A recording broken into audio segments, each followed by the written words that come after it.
Olá, eu sou o Felipe e esse é mais um vídeo do canal História Militar. E hoje nós iremos falar sobre a introdução das armas de fogo nas infantarias leves da Europa. Como muitos de vocês já devem imaginar, o surgimento das armas de fogo se deu no Extremo Oriente e elas foram introduzidas na Europa a partir do começo do século XV. Nas suas formas mais iniciais, as armas de fogo eram principalmente usadas como um complemento para as artilharias que já existiam na época, como as trebuchets. Gradualmente, elas foram se tornando o equipamento predominante das artilharias do final da Idade Média na Europa. Após a sua consolidação nas artilharias medievais, as armas de fogo passam por um processo lento de miniaturização.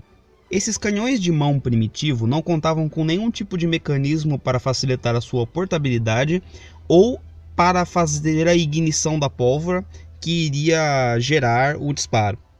Eles eram simplesmente um canhão miniaturizado que era acendido na sua caçoleta com um pavio manualmente pelo próprio operador. Um pouco antes da metade do século XV, no então Sacro Império Romano Germano, surgem as primeiras formas de ignição por mecha e uma forma primitiva de coronha, que permitia que ela fosse apontada pelo operador de forma mais conveniente. Essas primeiras armas com sistema de disparo por mecha vão ser chamadas de arquebus ou arcabuses. Inicialmente, essas armas, devido à simplicidade de seus mecanismos, eram usadas em substituição a outras formas de artilharia mais leve, como bestas e arcos longos, e ocupavam entre os exércitos da época exatamente a mesma função.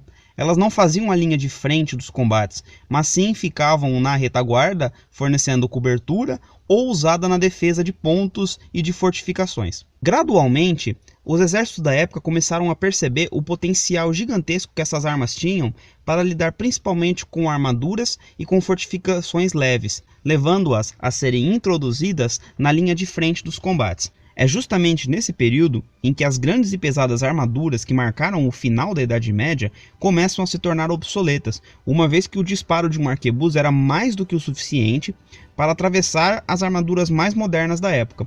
É importante lembrar que as armaduras ainda não desaparecem, elas continuam sendo usadas em tropas onde o peso não é tão relevante como na infantaria leve ou em outras formas de combate a pé.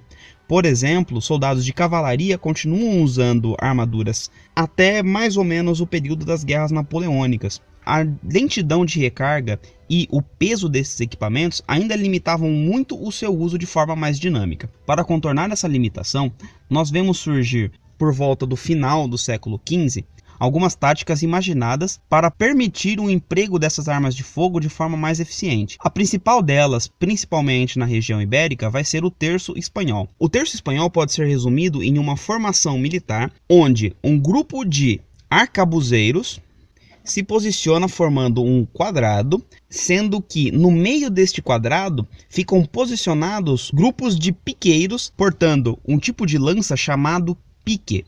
O pique consiste em uma lança de 3 a 5 metros que havia sido muito utilizada durante o restante do período medieval e que agora passava a dar suporte para os arquebuzeiros durante o momento de recarga. Os combates da época então eram travados a relativamente longa distância comparado com o que era anteriormente, e os arcabuzeiros disparavam contra as formações inimigas, sendo que seriam protegidos pelos piqueiros caso houvesse um contato corporal entre as duas forças inimigas.